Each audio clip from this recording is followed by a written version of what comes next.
बॉलीवुड के दिग्गज अभिनेता और पूर्व सांसद धर्मेंद्र के निधन की खबर से पूरा फिल्म उद्योग और उनके चाहने वाले सदमे में है। 89 साल की उम्र में उनका जाना एक युग के अंत जैसा माना जा रहा है। साथ ही उनकी निजी जिंदगी उनकी दो पत्नियों प्रकाश कौर और हेमा मालिनी के कारण हमेशा चर्चा में रही है। इसी वजह से आज सबसे बड़ा सवाल ये निकलकर सामने आ रहा है कि आखिर सांसद पेंशन का अधिकार उनकी किस पत्नी को मिलेगा। खैर, देखा जाए तो ये सिर्फ व्यक्तिगत या भावनात्मक मामला नहीं बल्कि ठोस कानूनी नियमों से जुड़ा हुआ सवाल है।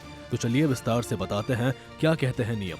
दरअसल बॉलीवुड के ही-मैन धर्मेंद्र ने अपनी पहली शादी वर्ष 1954 में प्रकाश कौर से की थी, लेकिन बाद में एक्ट्रेस हेमा मालिनी से विवाह करने के लिए उन्होंने कथित तौर पर इस्लाम धर्म अपनाया था, क्योंकि मुस्लिम पर्सनल लॉ में एक से ज्यादा विवाह की अनुमति है। लेकिन रिपोर्ट्स के मुताबिक धर्मपाजी ने प्रकाश कौर को तलाक नहीं दिया और हेमा मालिनी से शादी कर ली थी, और इसी कारण उनकी दूसरी शादी को लेकर भी अक्सर सवाल उठते रहते हैं।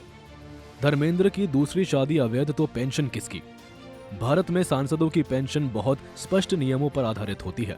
इन नियमों के अनुसार सांसद की मृत्यु के बाद पेंशन का अधिकार उसकी कानूनी रूप से वैध पत्नी का होता है। हालांकि हिंदू विवाह अधिनियम के तहत यदि कोई पुरुष अपनी पहली पत्नी के जीवित रहते बिना तलाक किए दूसरी शादी करता है तो वह शादी अवैध मानी जाती है, चाहे उसने धर्म परिवर्तन ही क्यों न किया हो। कानूनी विशेषज्ञों का मत भी यही है कि पहली शादी रहते दूसरी शादी विधिक रूप से मान्य नहीं हो सकती। साथ ही सांसद पेंशन नियमों के अनुसार यदि दूसरी शादी अवैध है तो पेंशन का पूरा अधिकार पहली पत्नी का होता है। इस स्थिति में दूसरी पत्नी को कोई पेंशन नहीं मिलती, क्योंकि वह कानूनी तौर पर जीवन साथी नहीं मानी जाती।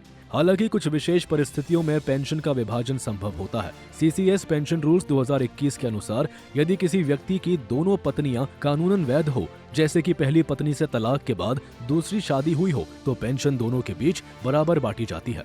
यदि किसी पत्नी की मृत्यु हो जाए या वह अयोग्य हो जाए तो उसका हिस्सा उसके बच्चों को मिल जाता है। लेकिन धर्मपाजी के मामले में क्या है स्थिति? देखा जाए तो धर्मेंद्र की दोनों पत्नियों को समाज में भले ही मान्यता मिली हो, पर कानूनी दृष्टि से उनकी वैध पत्नी प्रकाश कौर ही है, क्योंकि बिना तलाक के दूसरी शादी करना हिंदू विवाह अधिनियम के तहत मान्य नहीं है। इसलिए पेंशन का अधिकार केवल पहली पत्नी को ही दिया जा सकता है। इस वजह से वर्तमान कानूनी प्रावधानों के अनुसार धर्मेंद्र की सांसद पेंशन प्रकाश कौर को ही मिलेगी, जबकि दूसरी पत्नी हेमा मालिनी को इस पर कोई दावा नहीं होगा। फिलहाल इस खबर में इतना ही। ऐसी तमाम जानकारी भरी वीडियो देखने के लिए देखते रहे सूर्य समाचार का डिजिटल प्लेटफॉर्म।